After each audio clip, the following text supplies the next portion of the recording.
Welcome to a special edition of COS Live. My name is Andrew Lusch.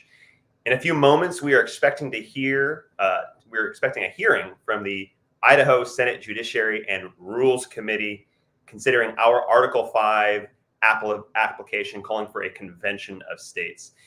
You'll hear this referred to as SCR 112. So we're going to be listening to that in just a few moments when the hearing begins. 19 states have already passed our Convention of States resolution, our Article 5 application, which would propose amendments to the U.S. Constitution under three topics: fiscal restraints, term limits, and limits on federal power, scope, and jurisdiction. We need 34 states to call a convention. 34 states need to pass identical applications to call for a convention under the same subject matter. Just 15 more states need to pass our Article 5 application for us to go to a convention. Currently, there are 17 states that have introduced our resolution this year. 17 states have introduced the Convention of States resolution for consideration. Idaho became one of those states on Monday. So how did we get to this point where Idaho is about to hear a Convention of States, hear about the Convention of States resolution? Idaho citizens are active. They're engaged and they are busy building relationships with people in their community and with state representatives. More than 27,000 Idahoans have signed the Convention of States petition, asking their state legislator to vote yes on COS. You can expect some of those people to be in attendance in this committee hearing today. Several of them will be giving testimony in support of Convention of States and our Article 5 application, and you'll see them wearing their COS buttons and wearing their COS shirts. COS Action's senior advisor, Rick Santorum, is expected to give expert testimony. Make sure that you stay tuned after the vote because we are hoping to get a recap on some on-the-ground reaction from Regional Director Catherine Zamanek. So we're still waiting for the hearing to go live. It should be happening any moment. So before we go to that, there are 19 states that have passed the resolution so far. 19 states have called for an Article 5 Convention of States. Those states are Georgia, Alaska, Alabama, Florida, Indiana, Oklahoma, Louisiana, Tennessee, North Dakota, Arizona, Missouri, Texas, Arkansas, Mississippi, Utah, Nebraska, Wisconsin, and West Virginia and South Carolina. Hopefully, Idaho can join her sister states in passing the Convention of States resolution. It looks like the committee hearing is just about to begin. The live feed opened up. So we're going to go over to that committee hearing now. Please don't go away after the vote because we're going to have an on-the-ground report from Catherine Zamanek after the vote has taken place. We're going to go to this committee hearing now.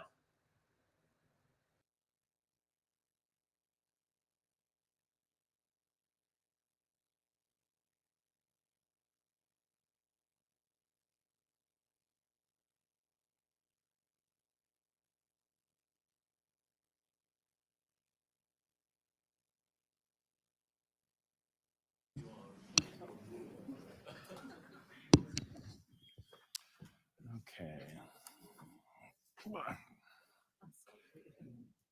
Ready for me to call it to order and then I'll just turn it over? Yeah. Okay.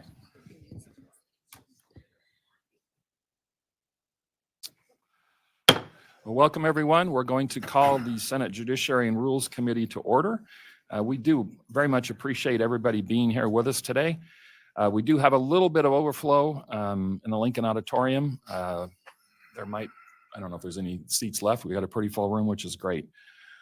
I will be turning the chair over to our good Vice Chairman, Senator Foreman, and since I will be presenting the bill, and I know he'll try to get through as many as we can. We do have a hard stop at 3 o'clock. So with that, Senator, I'll turn it over to you. Thank you, Mr. Chairman. Welcome, everybody. Looks like we have a full house. That's good. Glad to see the interest. This is on SCR 112, Senate Concurrent Resolution relating to an application to Congress to call for a convention of states under Article 5. A little bit of housekeeping before we get going. I'm going to alternate pros and cons to keep it fair. We're going to try to get as many people as we can to testify. Remember, this is your house. You own it. and we work for you. So when you come up to testify, please don't be hesitant to say what you really want to say. You have every right to express yourself. All I ask is that try to be civil about it and try to stick to the 2-minute time limit, because we want to get as many people through as we can.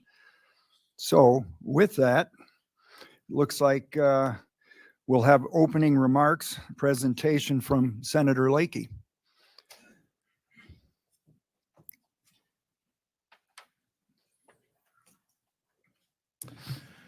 Thank you, Mr. Chairman, committee members.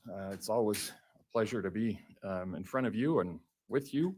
Todd Lakey, State Senator from District 23. And I think Senator Hartgen described it best when he came in. This is kind of like a wedding. We have family on both sides of the aisle. We're all here for a good purpose. So, Senators, I always start when I'm talking about Article 5 with the fact that our founding fathers were inspired as they developed our United States Constitution. They were blessed with a collective wisdom that is reflected in that document. Our Constitution has been emulated and used as a basis for government around the world since its inception. The founders were a group of representatives from the various states striving to find a right balance. They recognized the need for a limited federal government with a strong recognition of the states' rights. The 10th Amendment is reflective of that. The powers not given to the federal government are retained by the states and the people. In their wisdom, the founding fathers gave us Article 5 in the Constitution, and that provides 2 ways to amend our Constitution. First, Congress can propose amendments to the Constitution, and second, the states have the right to apply to have a convention to propose amendments to the Constitution upon the application of 2/3 of the states. Among our founders, one of the original delegates was George Mason of Virginia, and he foresaw our day. He noted that Congress might become abusive or exceed its powers. It might refuse to adopt a necessary or desirable amendment to the Constitution, particularly one that curbed its own authority. Our founders discussed the need for a congressional bypass in addition to just Congress proposing amendments. That's what's included in Article 5. I think, Senators, that we are in the day that was foreseen by our founding fathers, where the federal government has grown their authority and control so far beyond the proper balance envisioned by our framers and in our Constitution that action needs to be taken by the states as provided in the Constitution. This resolution provides for 3 topics. First is fiscal restraint, and commonly referred to as the balanced budget, but it can be a little bit more than that as described. You all know that the federal government is out of control in spending. We're borrowing money to pay debt on money that we borrowed. And if you watch the federal debt calculator, it goes up by $1 million every 30 seconds. So that's an important topic. The second is federal jurisdiction. And frankly, Senators, as I've been watching, that's one of the most important, because that can be the basis of a lot of the other problems that we have, that overextension and overreach of federal jurisdiction. And then the third is term limits. That's third on my list of the 3, but it merits a discussion at the federal level. And our constituents want us to address and discuss that issue. As I said, these are important issues that our constituents want to be discussed and addressed. These Convention of States folks, as an organization, many of them are in the room today, they're very grassroots driven, as I've watched them and worked with them over the years. I have over 1,000 constituents in my district that support this and want this to happen.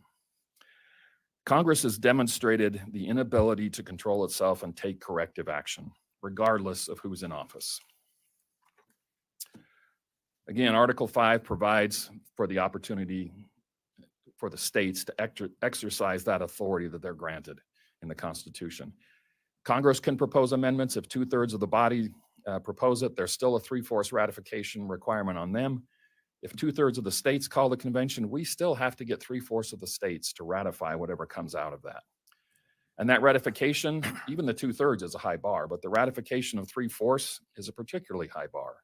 And it should be, because we're talking about amending our Constitution in a way the founding fathers intended. The process is built so there's not a realistic expectation or threat of a runaway convention or ratification of such proposed amendments that are extreme. You know, the easiest thing for a legislature to do is kill a bill. And you have to get 3/4 of the states to ratify whatever comes out. Again, this is a workaround Congress. Congress's role is limited. They receive the resolutions from the states. They make sure they're consistent, that we have the 2/3. And if we do, then Congress is required to call the Convention of States. They designate a time and a place. That's it. The states meet, they control the process, and they do their work.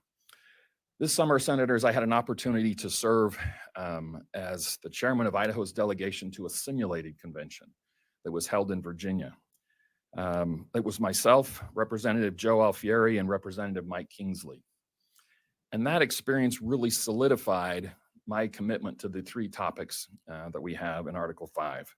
I started out years ago as a balanced budget advocate because of the need that we have. But as time passed, I realized that the balanced budget is not enough. It's very important, but we need to be able to address the scope of problems that we have in the federal government. If you don't address jurisdiction, the federal government can balance the budget on the unfunded backs of the states, or it can simply increase taxes to fund the overextended and overgrown federal government. The single subjects are good, I'll support them, but they're not enough to allow the states to truly try and resolve the actual scope of what needs to be considered and addressed. We have to be able to address the aspects regarding jurisdiction, which can be the root of the problem. So, Senator, just a little bit, I'll give you a flavor of my participation in that simulated convention. We met, when we met, we had delegations from 49 of the 50 states. And we started by electing the chairman of the delegation. We established committees based on those 3 topics that are in the call and the resolution.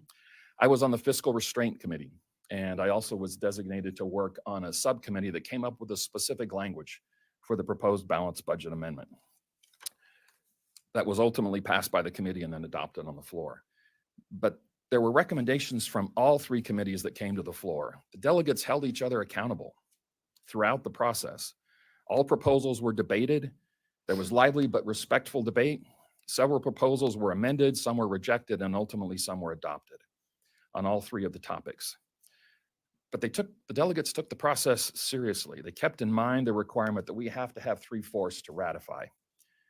And so that helped guide the process on what the outcome of the product was, because we wanted to do something that had an opportunity for ratification. So just an example of some of the things that came out, Senators.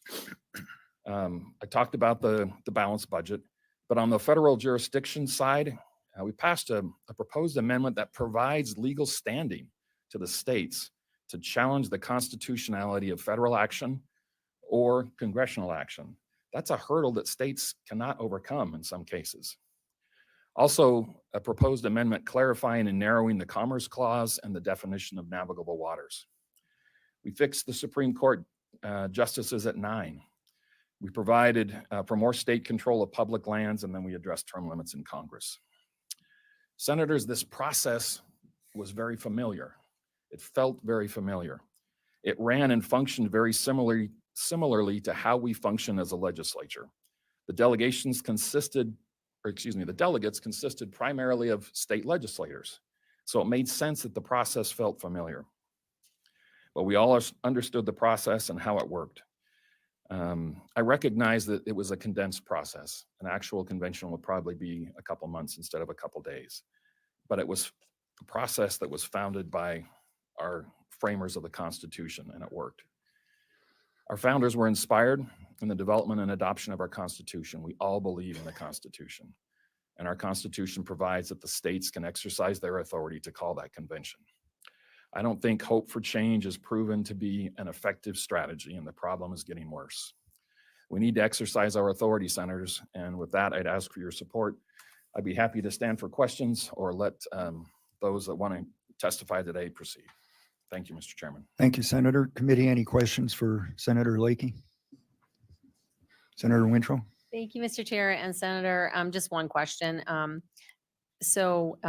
I think about this, when you went to your simulation, are there rules that govern the convention? Where are those? How does that go? Maybe you can share a little bit about that. Senator Leakey. Chairman, thank you, Mr. Chairman and Senator Wintrow. The rules are adopted by the convention. Similar Masons or Roberts. So it's a familiar process that we're used to. The convention itself establishes the rules. Committee, any further questions for Senator Leakey? Thank you. Senator Wintrow? I'm so sorry. Thank you, Mr. Chair and Senator Lakey. It's just again, a logistics question. So how are the members of the convention selected? And how do we deal with kind of the polarizing politicization that's going on right now? Senator Leakey? Sure, Mr. Chairman and Senator Wintrow. So we passed the resolution, then we'll also adopt a process for delegate selection, either probably in the form of code or a resolution that will provide Idaho's methodology for selecting its delegates. It would enumerate the number of delegates and that process. I anticipate that it would be something akin to either the speaker and the pro tem selecting with confirmation of the respective bodies, something along those lines where both the House and the Senate ultimately approve the delegates. So it, again, will be a familiar process. Any further questions, committee? Seeing none. Thank you, Senator. Did you wish to share your time then with? We'll just let Mr. Santorum or Senator Santorum take 2 minutes like everybody else. Okay, thank you. Senator, if you'd like to come up for your 2 minutes. And please introduce yourself, sir. I'm sure everybody knows who you are, but for the record. First, let me apologize for this, for my voice. I've been here in Idaho for 3 days, lobbying senators and House members, and it has taken its toll on me. So I apologize for my voice.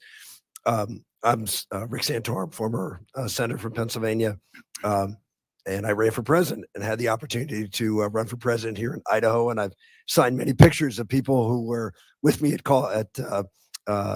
Capitol High School when I was here and up in Coeur d'Alene. And so it's been a wonderful time visiting with people. And there are people on both sides of this issue who had me sign those pictures, which is making it even more interesting. And I can sympathize because I was on both sides of this issue. I did not support this issue when I first heard about it, but I came to that understanding, having served 16 years in Congress, run for president twice, that things are not going to change if we keep doing what we're doing. And so I'm traveling around the country and coming in front of legislative bodies, and I'm asking for your help. Everybody needs somebody to be responsible to. Everybody does. And unfortunately, Washington has no one to be responsible to. Everything in Washington, I served there. Nobody comes into my office asking for less money for anything. No one comes in and say, take this out of Washington and send it to somewhere else. Everything, all the media is about how wonderful they are if you do something in Washington. All the signs are to do more. And guess what happens? They do more. And they're going to continue to do more. And they're going to continue to borrow. The founders put you in charge of this country. They did it 2 ways. One was they allowed you to appoint United States senators who were there to protect your interests. And for 140 years, they did just that. Very little happened in Washington that states didn't like. But that changed, and the country changed, and Washington exploded. There's a second provision that you have the power to use, and you haven't. And I would just plead with you, if you really do care about how this country is going to survive spending $1 trillion more every year than they do today, and growing power and waving their pens on both sides of the aisle and saying, I'm going to do this and I don't need to worry about Congress or anybody else, and both sides does it, then you need to hold them accountable. And so I just plead with you in a horrible voice to take your rightful place and represent your constituents and put the checks on Congress that are necessary. Thank you. Thank you, Senator. Committee, any questions for the senator? Oh, seeing none. Thank you, sir. Appreciate it. Okay, we're going to go next to Mr. Jeff Purley, who's a virtual testifier, and well, excuse me, no, we're not. We're going to grab somebody who's against here. How about Kendall Shaber in person from Boise? If you'd like to step up, ma'am, introduce yourself, and you can have roughly 2 minutes. Thanks. Thank you, Chairman Foreman and members of the committee. My name is Kendall Shaber, and I'm speaking on behalf of the League of Women Voters of Idaho and its members statewide. The Idaho League is opposed to SCR 112 because there are many unresolved questions about the powers and processes of Article 5 Constitutional Convention.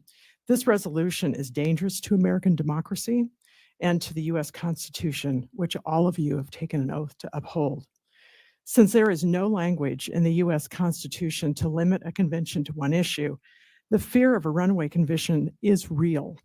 Which hard-fought rights and liberties are you willing to lose?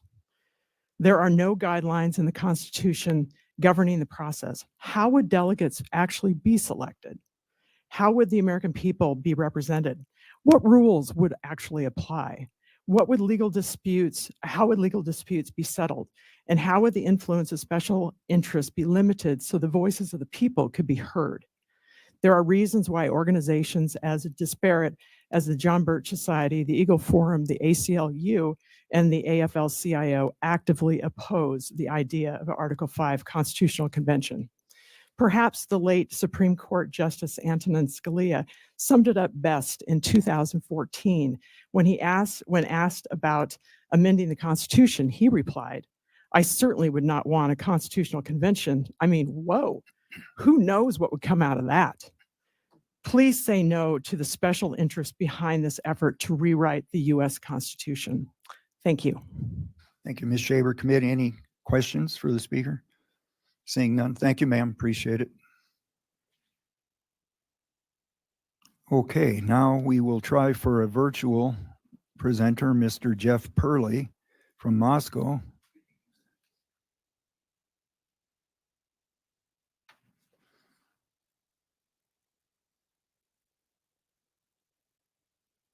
Mr. Purley, can you hear the committee? Yes. Can you hear me? We can hear you. Can you hear us all right, sir? Yes, sir. Okay, if you'd be so kind as to introduce yourself to everyone and who you represent, and then we can give you 2 minutes for your testimony, sir. Yes, indeed.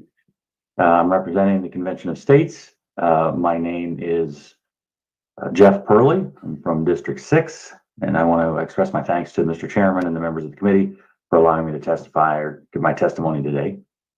I lived and worked in Moscow for over 15 years as an executive operations officer, helping to build a local company from 50 to over 500 employees. Raised my 4 kids here with my wonderful wife, and we love our Moscow community. But I have grave concerns about the ever-growing spending and federal power overreach from DC. Our U.S. legislators seem incapable of reining in their spending and curbing their proclivity to pass laws that erode our rights. I no longer have any hope that they are capable of such self-restraint. The founders placed Article 5 in our Constitution to allow the states to stand up and hold federal legislators and bureaucrats accountable. Founders knew that such power of constitutional amendments would be needed to restrain federal power. From the beginning, they believed that the Constitution would never be accepted as the law of the land without the first 10 amendments, or what we refer to as the Bill of Rights. This was a clear admission that amendments articulating specific limits to federal power would be needed for the states and their citizens to agree to be bound by a federal constitution. Article 5 was drafted for the strict purpose of proposing amendments to the Constitution, and that is what's needed to correct our current self-destructive path. $34 trillion in debt, career politicians and their associated corruption, continuing regulations strangling our economic livelihood warrant this significant resolution. It is time for choosing. The sovereign states, and more importantly, we, the people of the great state of Idaho, should exercise our rights to restrain the federal government from destroying what Idahoans have worked so hard for. Please vote in favor of SCR 112 to allow proposal of amendments along the lines of a balanced budget, term limits, and federal overreach. Mr. Chairman and committee members, I thank you again for this opportunity to speak and for your service to Idaho. Thank you, sir. Committee, any questions for Mr. Purley?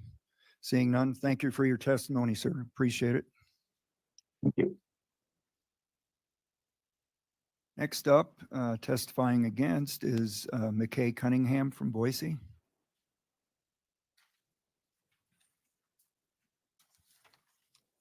If you'd introduce yourself, sir, and who you represent, and you have 2 minutes. Thank you. Chairman, committee members, my name is McKay Cunningham. I live in Boise. I'm a constitutional law professor.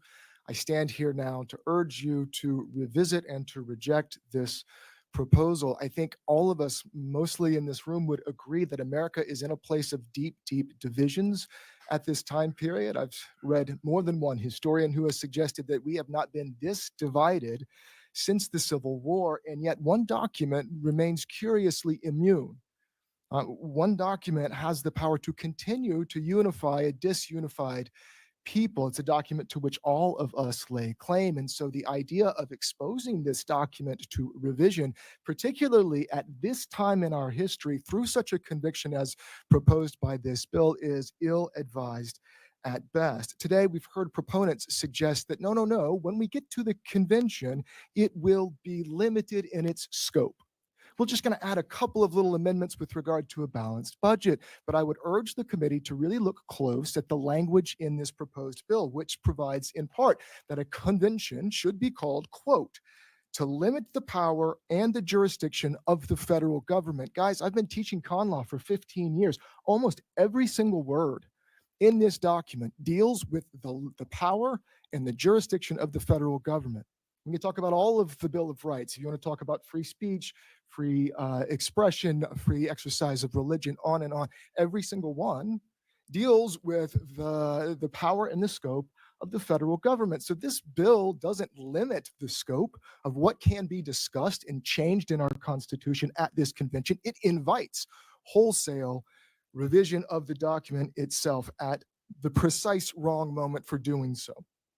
When Americans are deeply divided and our Idahoans are not calling for this. In a real sense, this document represents who we are as Americans, and risking this identity and our system of representational democracy at this time is ill-advised. Thank you. I'll stand for questions. Thank you, sir. Committee, any questions? Senator Wintrow. Thank you, Mr. Chair and Professor Cunningham. I think I'm really glad to see you because you're a constitutional law professor, so I do have a couple questions. So I have folks that tell me all the time, look, we can put the guardrails on this. We can make sure it happens the way we want it to happen and keep within a narrow scope. And then I hear folks on the other side, no, there are no rules written down anywhere. So maybe you could address that a little bit for me. Yeah. Cunningham. Oh, I apologize, Chair. Senator, thank you. Yeah, there are no rules in the document itself about how the convention would take place. That's undisputed. We've never had one of these conventions before. This has been amended 27 times. It's never been done in this way. And so to answer your question, Senator, I think the first thing that we should do is look to the proposed bill itself. And like I suggested, the language is limit the power and the jurisdiction of the federal government. That's all of this, guys. And the second answer is, even if it was a much more limited scope, we don't have a lot of history to suggest that the convention would abide by that scope. In 1787, and I'll be done in just a second, but in 1787, 55 men gathered in Philadelphia. They were supposed to just amend the Articles of Confederation. They didn't. They closed the doors, they drew up the sash, and what they did is scrap that document altogether, and they started over, including how you ratify. The Articles of Confederation had to be ratified by all 13 states, and they changed the ratification process to just make it 3/4. Why couldn't that happen again? Follow up, Senator. Thank you so much. I'm sorry, Mr. Chair and Professor. I'm sorry to keep you up there, but quickly. So I'm just going to be transparent. I'm in the minority party here. And so I'm wondering how my interests would be represented going forward. And I guess the biggest concern for me is in a state, in a country that is so fraught with division, how do we ensure that there is equal representation so not one party or the other is over represented to push? Like, for example, I want the ERA in there. but many people do not. So how do we limit that, or how do we deal with that? Professor? Senator, thank you for the question. I think that's a really great question. In 2017, 8 years ago, I was standing at the same podium talking about this exact same issue, and the crowd was filled with people asking the committee not to go forward with this. And I think one of the animating reasons is because we don't know how to protect minorities and people who have otherwise been marginalized in our community better than we have right now. One of the things that it brings up is who is pushing for this? Who is really pushing for this Article 5 Convention of the States? And I think that question it answers part of my inquiry about what is really going on here. Thank you, sir. Senator Hart? Thank you, Mr. Chairman. Professor Cunningham, if we could accomplish one thing, and that one thing was to prevent the federal government from using a debt-based money system to create money out of thin air, how much would that restrict the power of the federal government? Professor? Thank you, Chairman. Senator, how much would it restrict the power of the federal government if we were to just include a balanced budget type amendment to the Constitution? Is that the question, sir? Partly, but the money that is spent is created out of thin air, so there's no sidebars on the amount of money that can be created. So they have a unlimited well of money that they can create out of nothing to use to spend on their program. So if we could restrict them to, say, an asset-based money system, which I think is what the Constitution requires, how much would that limit the power of the federal government? Thank you. Yeah, I don't know the answer to that. I would presume that it would be a very big limitation on the power of the government. We did hear a speaker previously suggest that it may not be because the federal government could create other ways of printing money. But I don't know that I could answer that question with accuracy. I apologize. Yes. Thank you, Professor, for your testimony. Appreciate it. We go to Andrew Anderson in person, and he's testifying for.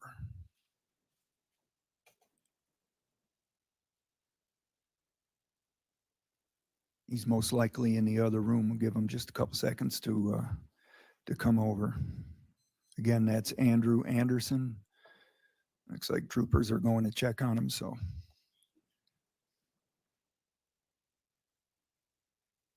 In fact, while we're waiting for him, let me go to the next person for. It's Robert Baker, virtual presenter. We'll grab Mr. Anderson right after this.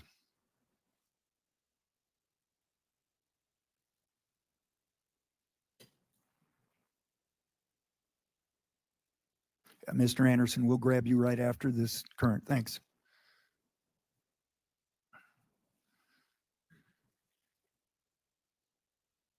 Mr. Baker, can you hear the committee?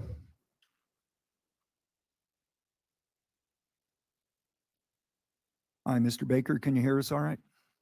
Yes, certainly can. Okay, we can hear you. If you would be so kind as to introduce yourself, sir, and you have 2 minutes. Thank you. My name is Robert Baker. I am a Convention of States volunteer and resident of Legislative District 23. I have a degree in economics from Pacific Lutheran University. I'm a certified financial planner and a registered investment advisor. Thank you, Chairman Foreman and committee members, for allowing me to speak about the Article 5 Convention of States Resolution, SCR 112. I am convinced that America has more inflation and higher interest rates on the way. Interest rates are a pricing mechanism for debt. Our current debt is $34 trillion. The Congressional Budget Office reports that interest rate expense for the fiscal year 22-23 was $406 billion. Currently, the interest expense is $1.8 billion a day, or $657 billion per year. Excessive deficit spending and debt causes interest rates to rise. As Congress overspends, our credit rating will fall and interest rates will rise even further. Interest is our nation's fourth highest expenditure, and we borrow to pay it. Much of our debt is owed to foreign countries and the Federal Reserve. Ultimately, the debtor is slave to the creditor.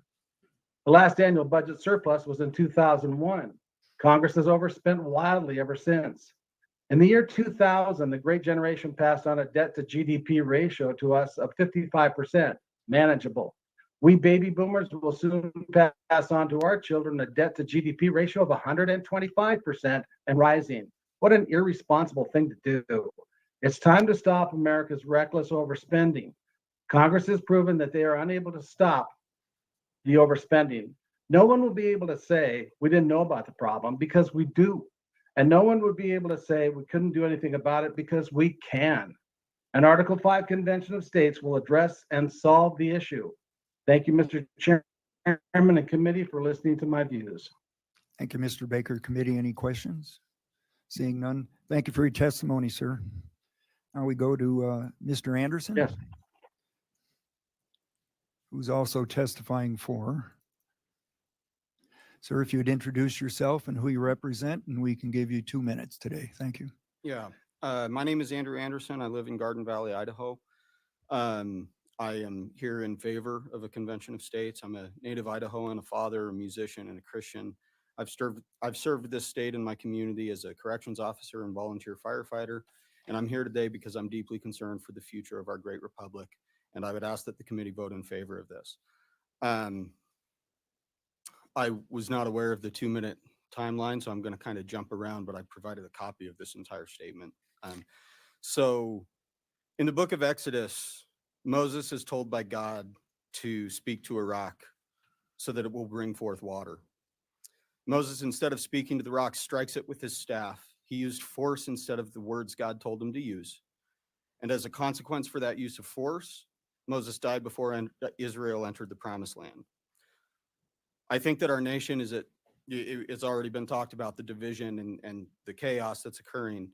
Often we have heard talk about how if the federal government really gets out of hand, that we always have those Second Amendment remedies. And I'm a gun guy, and I do believe that the Second Amendment is a last resort option against tyrants.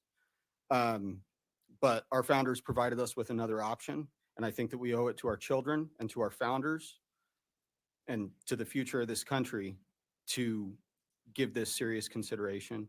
And so at a minimum, I would ask that you guys will at least continue this debate and have further conversation and debate on it. And I'll end there. Thank you, Mr. Anderson. Committee, any questions? Thank you, sir. Appreciate your testimony. Next, we'll go to Christy Zito, who's testifying against. She will be virtual.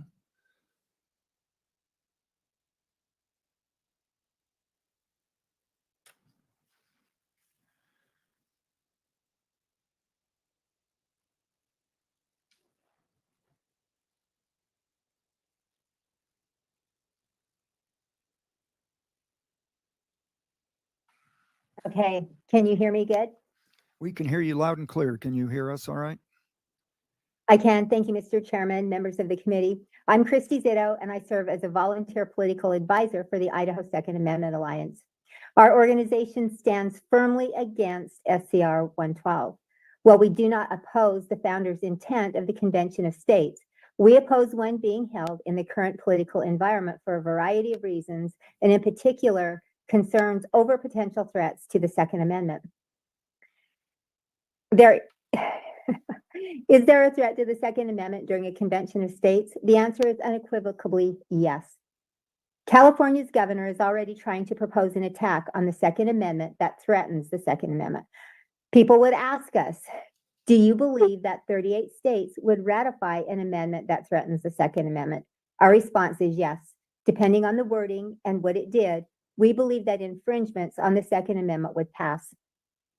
In Idaho, for example, we have massive government overreach, and we have seen it be achieved in the reddest of states. Not even far-left groups and media thought that Idaho would pass Medicaid expansion through the ballot initiative, but we did, and the legislature went along with it. Given this fact, we believe that an amendment attacking the Second Amendment written very vaguely would pass. The likelihood that Michael Bloomberg and other billionaires would drop massive amounts of money on dishonest ads in Idaho, pushing for the ratification of an amendment to infringe on the Second, and we believe it would pass. Those of us who understand the ramifications of these actions would likely not have the resources to fight it. Also, God forbid a mass shooting happen at the time when the states are deliberating the ratification of an amendment that would infringe on the second. What role would that play in jeopardizing our right to keep and bear arms? For these reasons, we do not believe that a convention of states would help our country as those proposing it say it would, and that a convention of states would pose a risk to our freedom far greater than any potential reward. We don't believe that all those who want a convention of states intend to harm the Second Amendment, but sadly, we have no control over the process. What is to stop the convention from getting out of control? We urge the committee to vote against SCR 112. Thank you, Mr. Chairman. Thank you, ma'am, for your testimony. Committee, any questions? Seeing none. Thank you, ma'am. Appreciate your testimony. Thank you. Next, we go to Debbie Delaney testifying for in person.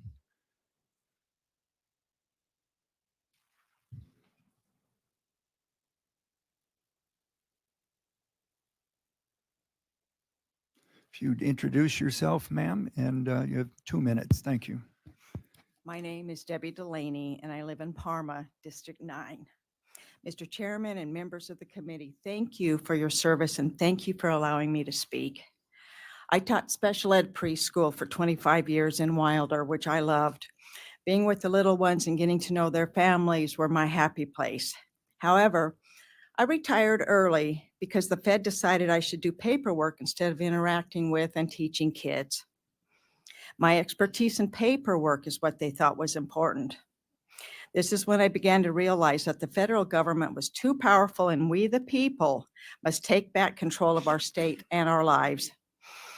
I support Convention of States resolution because I want my grandchildren who are 19 and 21 to experience the life I did at their age. I want them to look forward to owning a home without working multiple jobs. I want them to be able to speak their minds without being censored. Simply put, I want the government to play a much smaller role in our lives. As a volunteer for Convention of States, I have become much more knowledgeable about politics, and I don't like what I see. I see governmental overreach when federal grants are awarded with strings attached. I see the federal government tell Idaho how to use our land. I see power and control by members of Congress increasing the longer they stay in Washington, D.C. I know the 3,000-page Constitution followed by the government today is not the one envisioned by our founders when they pledged their lives, fortunes, and sacred honor. Passage of the Convention of States resolution will be the first step toward taking control away from the government and giving it back to the people. Thank you for your time, and I pray you consider voting yes on our resolution SCR 112. Thank you. Thank you, ma'am. Committee, any questions? Seeing none, thank you. Appreciate your testimony.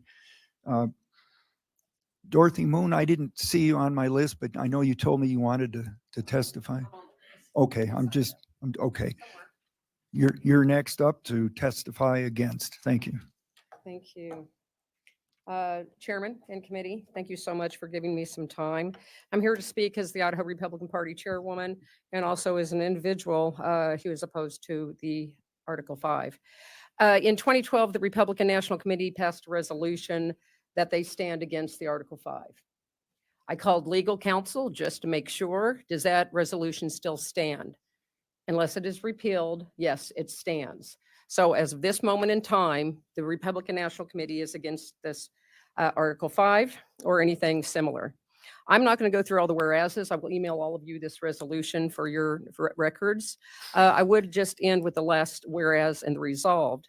Whereas the Constitution of the United States is a timeless document, which by limiting the powers of the government it created and guaranteeing the freedom and opportunity of the citizens for whom it was created, has produced the best and most productive nation in the history of the world. Now be it resolved that the Republican National Committee strongly opposes the convening of a convention for the purpose of proposing amendments to the Constitution of the United States for the reason that the risk of loss far exceeds the possibility of gain from such an uncontrolled and uncontrollable proceeding. I would also like to add that I made a statement that turning to a convention during the times of national crisis is not the answer. Our country is in a rough place right now, and perhaps the worst since the Civil War. Spending is out of control. The southern border is a wreck, and this Congress seems to be unable and unwilling to rein in deep state swamp and funding.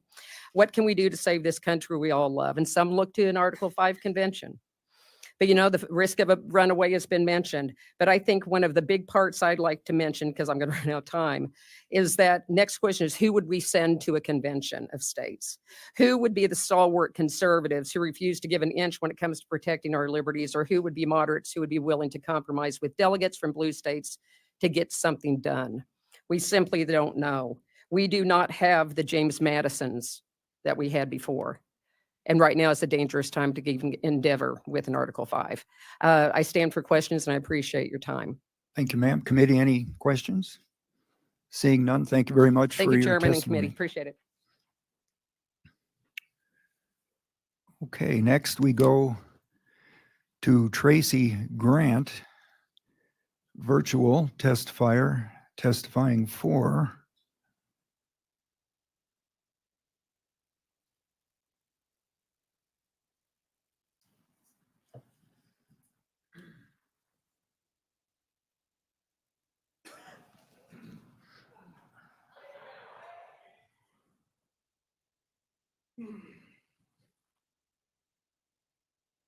Tracy, can you hear the committee all right? Can you I hear us can. all right, sir? Can you hear me? We hear you loud and clear.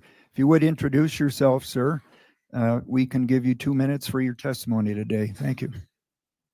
All right, thank you. Mr. Chairman and members of the committee, thank you for your time today and for your service to Idaho. My name is Tracy Grant, and I live in Orofino, District 2. I have 45 years experience in law enforcement, and I'm a minister currently for the Clearwater Valley Church of God in Orofino. Today, you had the opportunity to change the downward trend of the United States, out of control federal government. We are failing as a nation on many levels, and the political class in DC is not willing, for many reasons, to stop the death spiral of this country. The founders knew the danger of an out of control, bloated, authoritarian government with federal agencies running roughshod over the American people. Currently, there is no justice in this land. And my only example needed is to mention the citizens of January 6, J6. Lawfare is everywhere in the federal government and even in state and county government. I could go on, but you get the point. Some additional problems to correct. As already stated, we are at $34 trillion in debt and climbing at $1 trillion every 100 days. And we have $160 to $300 trillion of unfunded debt liabilities. That is the death of America alone. No politician has demonstrated a will to stop spending the money that the U.S. government just does not have.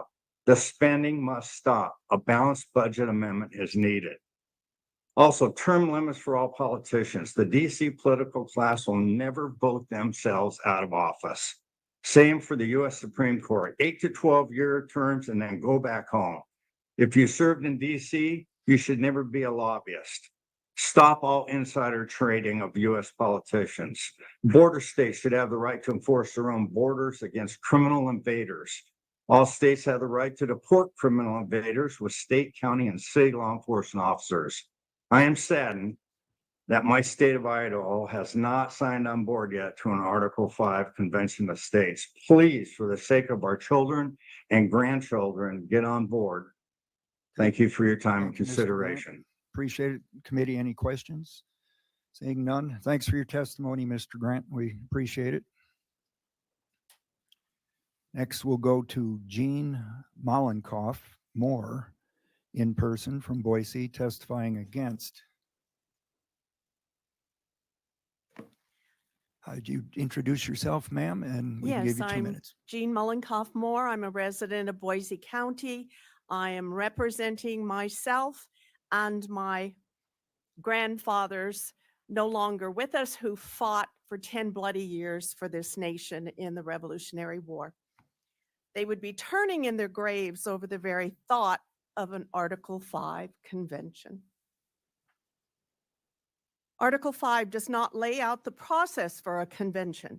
It provides two methods to propose amendments to the Constitution, either by a 2/3 of each chamber of Congress or by a convention called by Congress at the request of 2/3 of the states. The purpose of Article 5 is to correct errors or defects in the Constitution. Can you specify any errors within the Constitution? Can you? It's not the Constitution that's the problem. It's our elected officials' lack of adherence to it that is the problem. If Congress is at fault, then focus on fixing Congress by electing new lawmakers who will actually enforce the Constitution as written rather than usurp it. We don't know yet who the delegates would be. That is as risky as going to court and not knowing who your lawyer will be.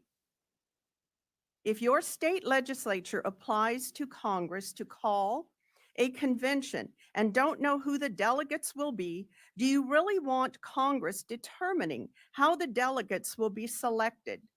Suppose state legislatures appoint the delegates. First, nothing in Article 5 guarantees that.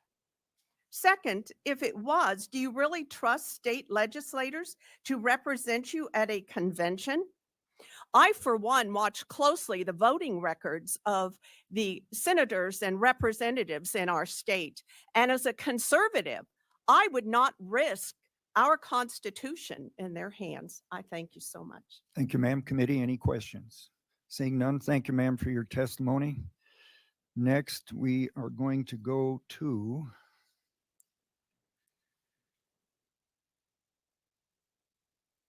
Janice Helfman from Eagle, testifying for. Thank you, ma'am. If you'd introduce yourself, you have 2 minutes. Yes, thank you, sir. Mr. Chairman, members of the committee, thank you for your time today and for your service to Idaho. I'm Janice Helfman, and I live in Eagle, District 14. When I began as the volunteer Idaho State Director for Convention of States, the national debt was $21 trillion. Now, 7 years later, it has topped 34 trillion with interest at $276 per second. We must now print it, digitize it, or borrow it from China, but we continue to spend it, leading to more debt and inflation. This is unacceptable. Also unacceptable are abuses of state sovereignty, land use, private property use rights, and more. DC regulates matters it has no business controlling, creating a massive imbalance between federal and state power. It does not have to be this way, but who decides? Will we continue to allow DC to decide how to protect our country, to decide what is hateful, what is true, to decide what is important to Idaho? We, the people, have learned that just voting is not the solution. Convention of States is not a right or left issue. It's about states' rights versus centralized DC power. It is about who decides.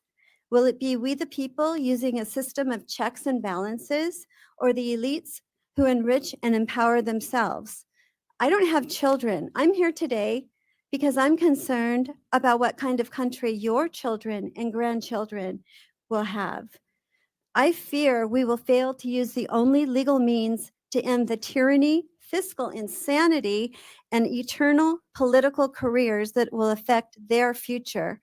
I hope to restore the Constitution's original intent, safeguarding the principles that have defined our nation. Over 27,000 of your constituents who supported a Convention of States agree. Please give we the people an opportunity to help save our country with your vote for SCR 112. Thank you. Thank you, ma'am. Committee, any questions? Hearing none. Thank you for your testimony, ma'am. Next up, Mr. Steve Moore from Boise, testifying in person against. You would introduce yourself, sir, and you have your 2 minutes. Thank you. Stephen Moore. I live in Boise County. Chairman, committee members, thank you for the opportunity to testify on SCR 112, Article 5 Convention of States.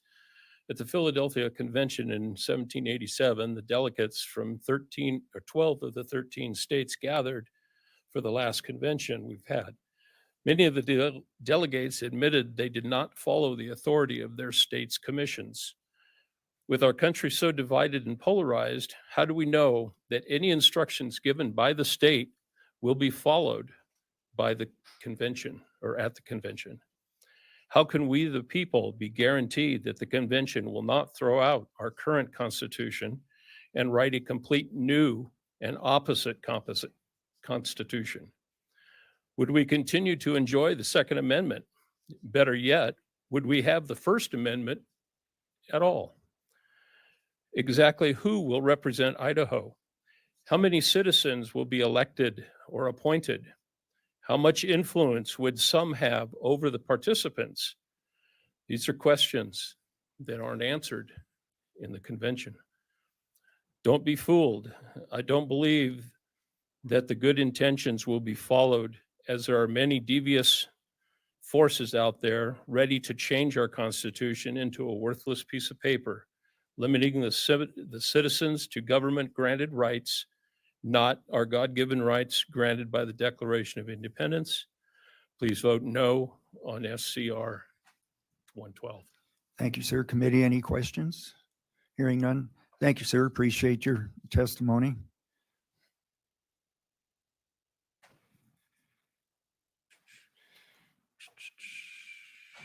Next, we'll go to Mr. Harpster, Neil Harpster from Twin Falls.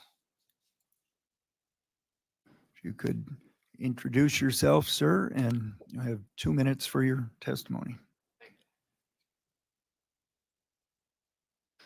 Thank you, Mr. Chairman. Members of the committee, thank you for allowing me to testify today. My name is Neil Harpster. I live in District 25, Twin Falls. I am a U.S. Coast Guard veteran, an ex-corporate manager in food processing companies, one of which is in Twin Falls, and a retired realtor. Our national problems are obvious. Most of these problems are a result of human lust for power and greed. Currently, individuals can cement their financial fortunes through long-term occupancy in federal positions. In doing so, they have perverted the founders' concept of government of the people, by the people, and for the people. This perversion results in voters having very little input as to the selection of federal candidates and issues. The Convention of States Action proposes amendments to the U.S. Constitution by way of Article 5 of that document, addressing the issue of A, federal term limits, B, impose fiscal restraints, and C, the size and power of the federal government. And is done in a comprehensive manner because all of these issues are connected. Of these issues, I think that people who stay in federal power too long do tremendous damage to our republic. Thus, the need for a convention of states that bypasses the federal legislature. We, the volunteers of the Convention of States Action and our supporters, respectfully request your vote to support the resolution SCR 112 to authorize an Article of 5 Convention of States. In my opinion, the choice ahead is that of a peaceful return to founding principles or a progressive slide into tyranny. You make the choice. Thank you, sir. Providence is waiting. Thank you. Appreciate it. Thank you for letting me testify. You're very welcome. Committee, any questions? Seeing none. Thanks again, sir. We go to Gloria Mayo, Twin Falls, testifying against. I don't know if she may be in the next room or not.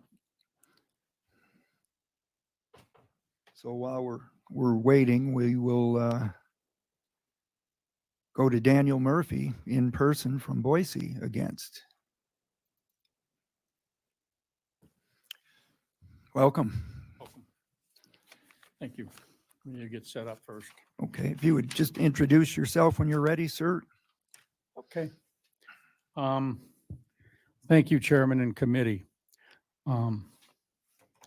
At first, I was in support of the Convention of States Article 5 because I have seen over the decades how many legislators across America and even in the state of Idaho do not adhere to the Constitution to the T. Many think that because the societal changes over the centuries, the Constitution is a living document. As we know, the U.S. Constitution has been amended many times. Reining in legislators who have fallen off the constitutional wagon seems to be a great idea at first. Supporters say COS says that it is a peaceful way to take back our government that has run amok, and that is up to the people to rein in government pertaining to various issues. And truthfully, that sounds fine and dandy. There always seems to be, howevers. Both Republican and Democrats have their own agendas for calling in Article 5. And that is, I think, where one of the problems lies. From reading up on the issues, there is nothing in Article 5 that limits the agendas by both parties or states. My other concerns are who decides who the state delegates are, who elects them, and how much infighting will there be during the process. As it was, many were not too happy with the way the 3 Idaho redistricting delegates carved up the legislative districts. Will the more populated blue states take charge of the COS and attempt to remove some of their inalienable rights? I have heard other states have different issues, languages, and goals than what Idaho may have. Will big money play a big part in the politics of Article 5 and get their meat hooks into the convention? What about the street protesters who tend not to mind their P's and Q's in many instances? In closing, I have read where states, COS delegates may be unelected and unaccountable, and hence not be beholden to their states. So I'm hoping that the committee casts a no vote. Thank you, sir. Committee, any questions? Seeing none. Thank you, Mr. Murphy. Appreciate it. Did Gloria Mayo ever show? Okay, great. Ma'am, if you'd just like to introduce yourself and have 2 minutes for your testimony. Thank you. My name is Gloria Mayo, and I live in Twin Falls. And I had not intended to speak today, but I just have a little message here that I'm going to read. What would a convention look like today? Who chooses the delegates? What kind of delegates will they choose? Will lobbyists have any interest in the convention? Will the convention be live streamed or private? If live, will delegates be threatened or doxxed? Will Antifa, BLM, etc. have any interest in the convention? Will there be protests and violence, or will it be peaceful? If there just happened to be a mass shooting near the time of the convention, would that be used to influence the convention? Will the media try to manipulate public opinion?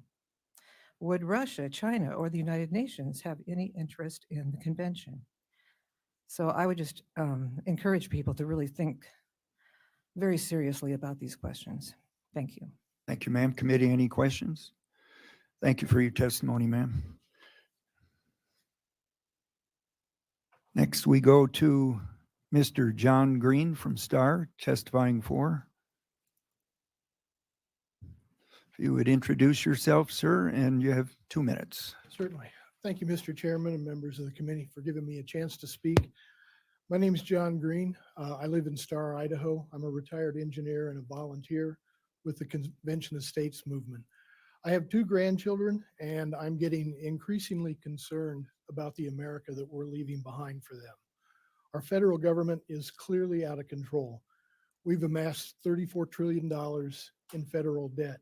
Just to put that in context, that's enough $100 bills to reach to the moon and back 68 times. It's almost an unimaginable number. And my grandkids are going to be stuck with the debt for all of that. They'll be paying interest into perpetuity on all that. Our Department of Justice is attacking our rights of speech, religion, due process, and property. And at the same time, our federal government is empowering terrorists with funding and weaponry, while we're also leaving our borders open to threats. Our elected federal officials seem powerless to stop any of this. Anyone who knows me knows that I'm not prone to hyperbole, but I think that a crisis is approaching our country. Concerned Americans have spent decades trying to turn this ship electorally. It hasn't worked. I think it's time that we try something different, a constitutional remedy. You're our last defense against an overreaching federal government.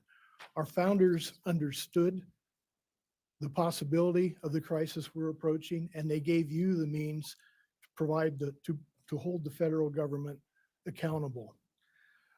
The late Justice Scalia is often misquoted. He, in fact, was against the Constitutional Convention, but he was very much in favor of a convention of states, and he understood the difference. I ask that you approve SCR 112 so that we can peacefully and constitutionally redirect this ship. Thank you, Matt. Thank you, sir. Committee, any questions? Seeing none, thank you for your testimony, sir. Next, we go to Ronalee Linsenman from Nampa, testifying against. You'd introduce yourself, ma'am. You have 2 minutes. My name is Ronna Lee, and oh my gosh, in the old days, we used to get 3 minutes, and so I didn't plan properly.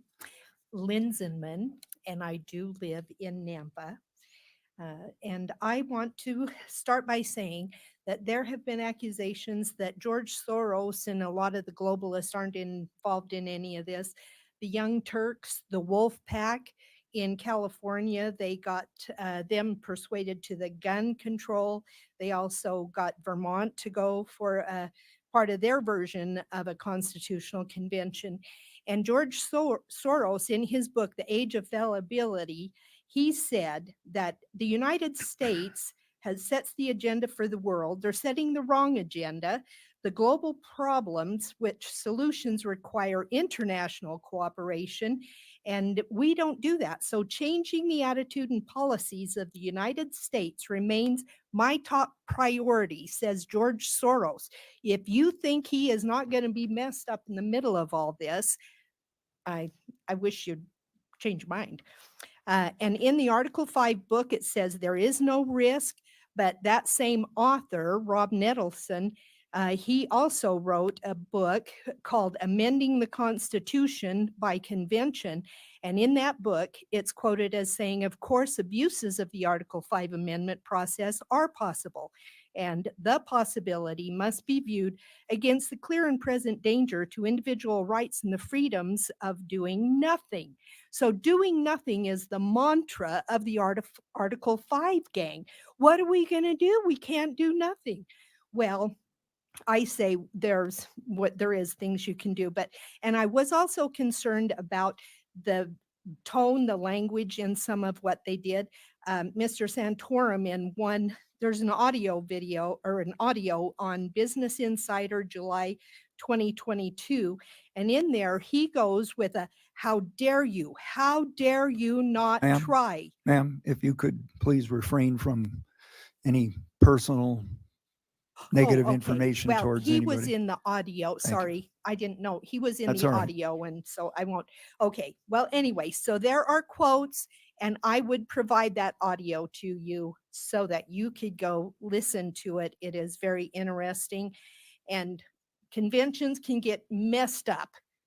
Ask the people at the 2014 Republican convention. Well, thank you for your how we didn't testimony, get to ma'am. elect our officers. Any questions, committee? Seeing none, Thank you. you're very welcome. Next up is Dee Dee Glasser from testifying in person from Meridian and testifying for. If you could introduce yourself, ma'am, and you have 2 minutes. Sure. My name is Dee Dee Glazer. I live in Meridian, District 20. I'm a COS volunteer activist, and I would like to thank Mr. Chairman and members of the committee for letting me speak today. In my lifetime, circumstances and events have never made it more clear that the states that form our country must now lead our country. It's time for Idaho to join 19 other states in passing SCR 112 for a convention of states as granted to us by our founders in Article 5 of the Constitution of the United States of America. It is Idaho's duty to lead the United States out of our unsustainable debt crisis, our regulatory paralysis, and subsequent attacks on state sovereignty. The federal government and its ever-expanding bureaucracy sustain problems for its very existence. It is time for the states to form solutions in a convention of states. Thank you. Thank you, ma'am. Any questions, committee? Seeing none, we'll move to Dale Pierce from Nampa testifying against.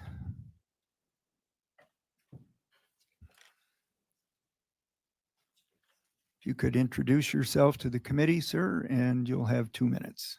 Thank you. Where's your?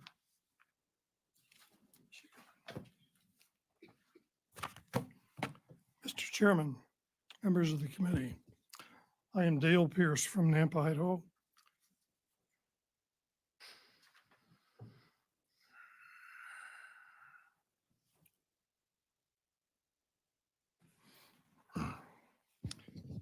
In 1948, Senator Glenn Taylor, U.S. Senator from the great state of Idaho, submitted a resolution to Congress.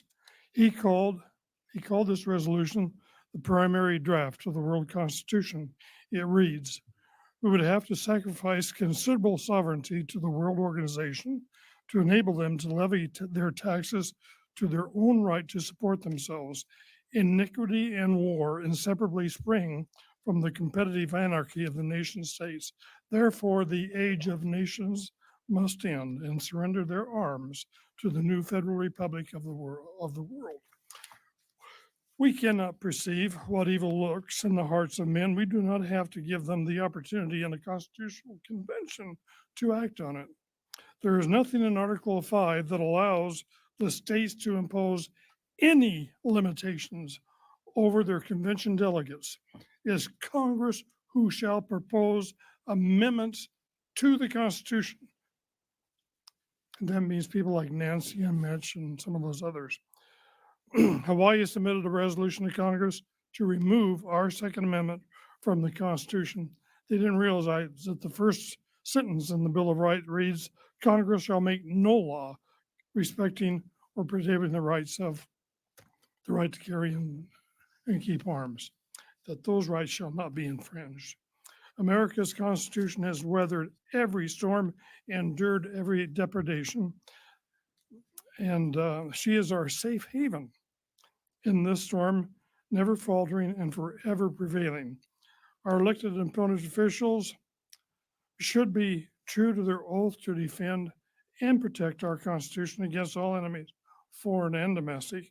The poet Dylan Thomas admonished, "Do not go gently into the night. Rage, rage, rage against the dying of the light." And I say to you, do not go gently into this constitutional convention. Thank Time you, has sir. expired. Appreciate your testimony. Committee, any questions? Seeing none, thank you very much. Folks, in about 5 minutes, we're going to have to terminate the testimony. That'll give the committee a little bit of time to deliberate and entertain any motions. So we're down to just about the last person here.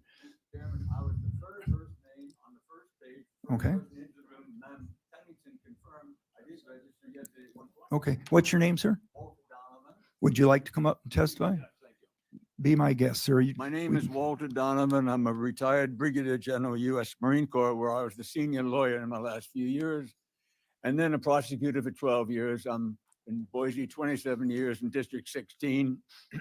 I speak in opposition. I submitted 3 documents. Madam Secretary has 32 possible rule issues that should be addressed. How about Guam? How about Puerto Rico? I've submitted possible 13 amendments that might be addressed. Main problem here is limiting.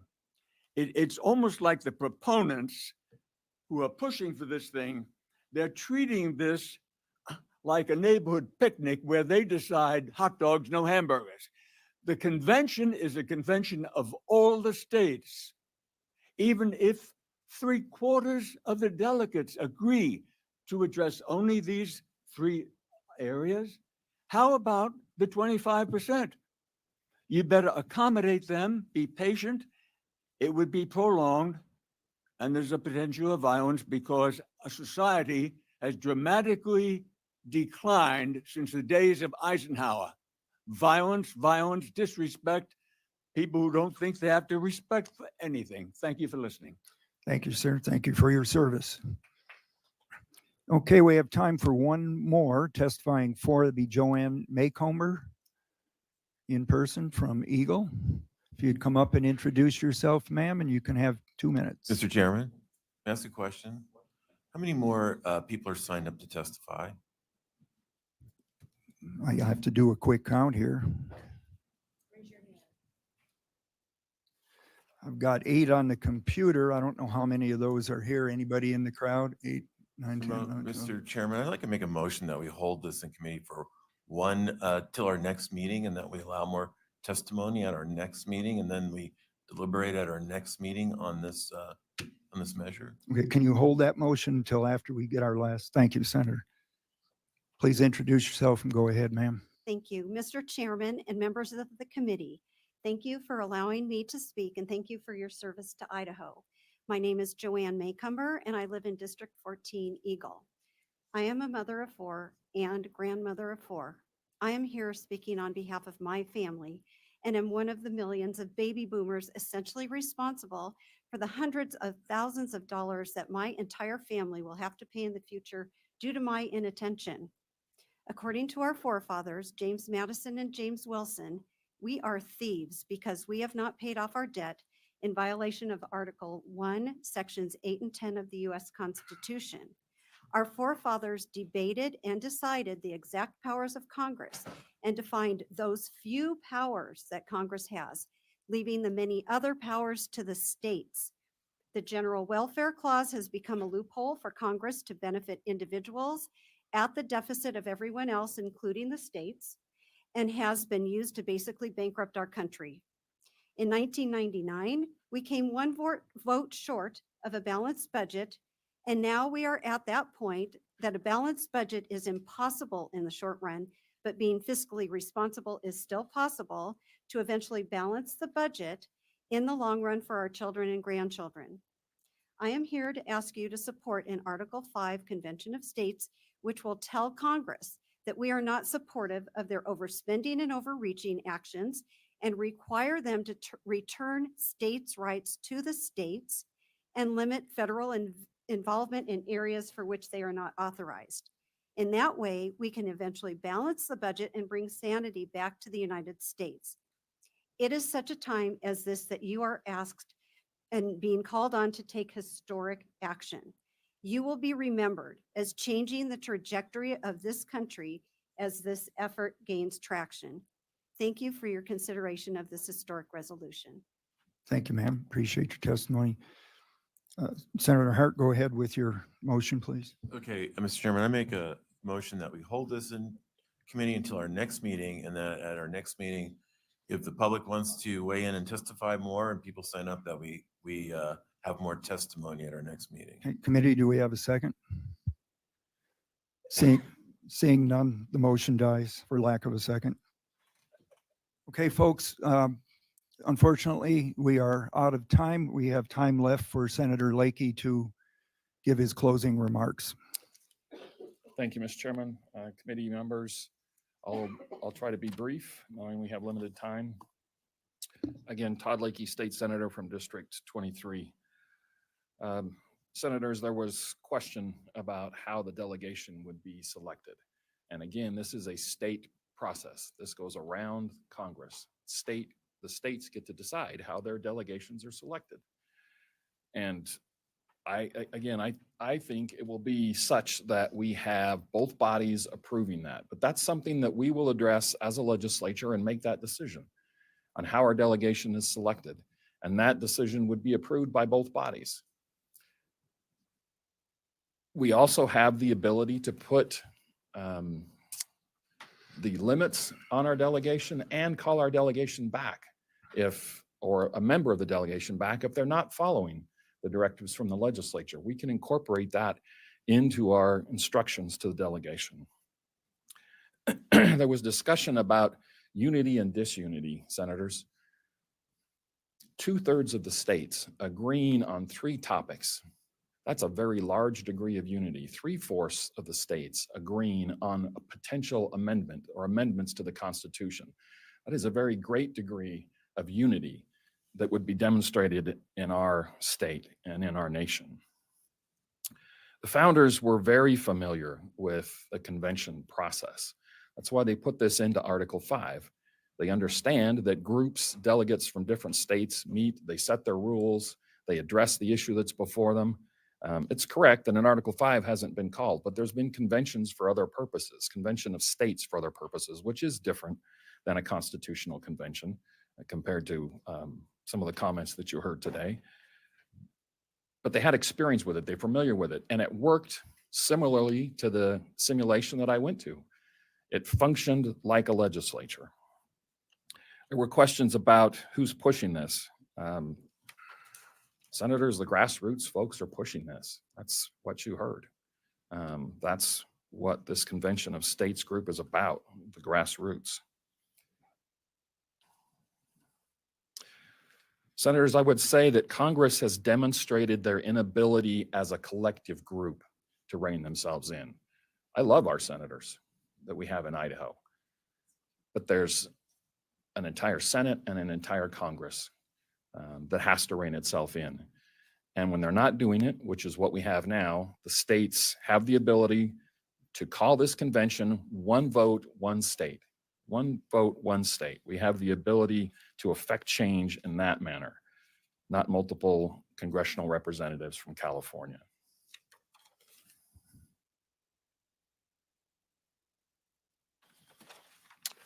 Senators, I'll conclude with this. I know that both sides of this issue have deep respect for our Constitution. That's clear today.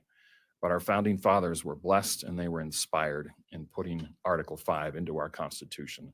They foresaw the situation that we face today. And our Constitution provides us as a state to exercise that right and propose amendments to our Constitution in these 3 areas as we see fit. 2/3 of the states have to agree on that call. And in my experience, those 2/3 of the states hold one another accountable. And then again, the backstop is the 3/4 ratification. Senators, no action is not a solution. Time has proven that. There's value in planting the flag of a state's rights in the ground and calling a convention. That'll have an impact on Congress. But the real value is to hold the convention to propose amendments that are considered for ratification by 3/4 of the states. I'd ask for your support on this resolution, and thank you, Mr. Chairman. That concludes my testimony. Thank you, Senator. Committee, the chair will entertain discussions and/or motions. Senator Ricks. Thank you, Mr. Chairman. Thank you, Senator Lakey. I appreciate the comments, the robustness. I appreciate everybody being here and providing input on this. This is an issue that brings a lot of people out. Everybody seems concerned about the spending happening on the federal level. We just have different ways of looking about it. What's the solution? I would be happy to elect senators and congressmen that would rein themselves in, but I don't think they will. And I've been hearing about this issue in the legislature for 6 years. I've been on both sides of the issue, but I do believe that the states have created the federal government. We've authorized the federal government. We've allowed them to do these things, and I think we have to step up and rein them in. And so I do make a motion that we send SCR 112 to the floor with a due pass recommendation. Who was that on the second? Senator Hartkin. So we have a motion from Senator Ricks, a second from Senator Hartkin to send SCR 112 to the floor of the Senate with a due pass. Any discussion? All right. Oh, sorry, didn't see you, Senator Wintrow. Go ahead. Thank you, Mr. Chair. I think I would disappoint if I didn't have a comment. I really appreciate everyone coming here today, and it felt really good to walk in and shake hands with someone that I find myself on opposite sides of. And it demonstrated to me that we must find shared interests. And as we find shared interests as a country, to try to then see each other as people, not as objects, and try to do what is best for our country. And I will try as I go forward to hold that spirit with me. We are human. We get sucked into different maybe communities and philosophies. But I do appreciate that. That was the best part of my committee today. The most troubling thing, I think, was some statements made about the inability to compromise. And I do think there are some things that we do plant a flag about, like I'll never come off my value of protecting human rights. It's hard for me to come off of that. But there are many things I'll compromise on. And especially being in a minority, I have to. And I would hope that as a spirit, as a country, we could find some ways to find that compromise and see each other as people. And again, work toward what's best for all of us and not just some of us. I appreciate your indulgence with that comment, Mr. Chair. I think for me in this state, I won't see my interests represented. And that's really tough for me. And I am concerned about the lack of trust that we have at this time. But I would also say the federal government is not the state is not immune when it comes to some of the things that we've talked about today. We've seen ballot initiatives here that we've resisted as a government. So I would suggest that we all need to think about these things. And again, I really appreciate the diversity of thought in the room today, and I will try to carry that with me as I go forward. Thank you, Senator. Any further discussion? Okay, seeing none, the chair will ask our good secretary to initiate a roll call vote at this time.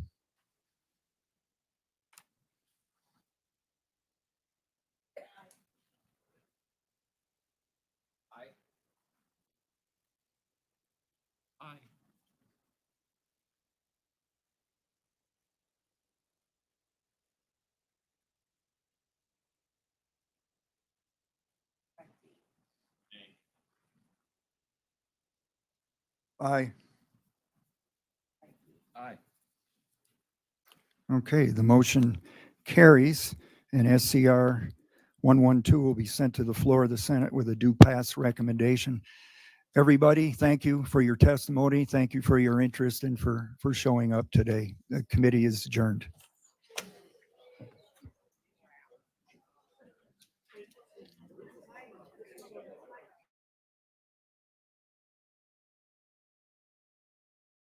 And Rules Committee in consideration of Article 5 Convention of States legislation, referred to as SCR 112. And if you were just listening, the committee did pass it to go to a full floor vote. I didn't catch the exact number, but I heard 5 votes for yes. We'll get clarity in just a few minutes from Catherine Zamanek, who is going to give us an update on what went down in that committee hearing. And we also have, I believe, Deanna Beckett as well. So I want to go over to both of you real quick. And Catherine, we'll go to you first. How are you feeling with that vote? And did you happen to catch what the vote was? I didn't. I think it was 5-4, but maybe Deanna can clarify. I couldn't hear either. So excited for the Idaho team. This has been 7 years that they've been waiting for another hearing. So I am so proud of this team. I am so proud of our sponsor, Senator Lakey. He did a fantastic job. And I'm just, going forward, we're confident that we can get this to the floor of the Senate and get it done. Deanna, I'd like to get your thoughts too. How do you feel with this vote now that it's going on to the full floor, and what can you say about the grassroots? We are excited. You can probably hear my Slack blowing up, all the ticking and dinging, and everybody's congratulating Idaho. The team has worked very hard. Just their testimony alone, they've been practicing for 3 weeks.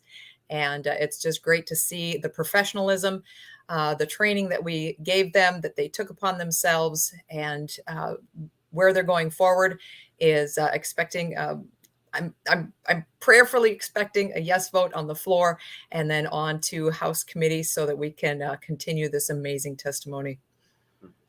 And I want to field you one more question related to the testimony, because as I was watching, I noticed that our supporters, they were polite, they were measured, and they seemed to be in districts that were covered by the committee members. I also noticed that they kept referring to the concerns they have about where the country is headed, the runaway debt, career politicians, overreach from the federal government. Each one continued to drive home their concern and how this is the solution.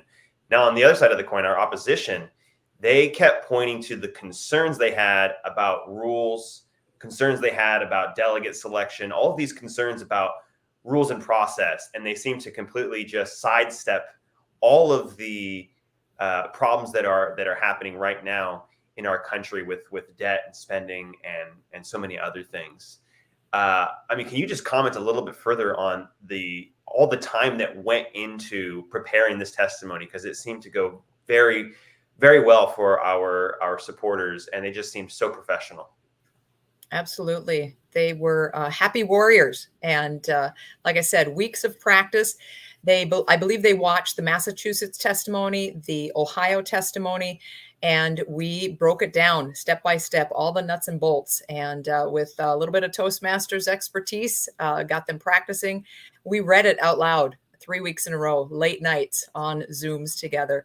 And it was strategic. There was absolute plans on the order. Of course, I believe it was done in alphabetical order, but there was a strategy involved in who was covering what, and the strongest testimony, and of course, speaking to the constituents in those committee members' districts. Absolutely. Catherine, something that I thought was really interesting is in the opening remarks, Senator Lakey, who's our primary sponsor, he had talked about going to the simulated convention in historic colonial Williamsburg back last year, in the summer of last year. He had said that the convention was familiar to him because it ran like a legislature. Can you just talk a little bit about our primary sponsor and just how he was able, I think, to effectively cut off the opposition by saying, because he had to have known that was going to be an issue that was brought up, that there doesn't seem to be rules, the process is murky and all those things, which is not true, but it is what our opposition says. But he went around that in the very beginning by saying that when he went to the simulated convention, he felt that it was a familiar process. Can you tell us a little bit about Senator Lakey, our primary sponsor? Well, first, let me say that our folks on our side know what the opposition is going to say, so that there are really no surprises. We prepare to answer those questions, and that's exactly what Senator Lakey did. But I also think that his experience at the simulated convention really solidified for him that this process can work.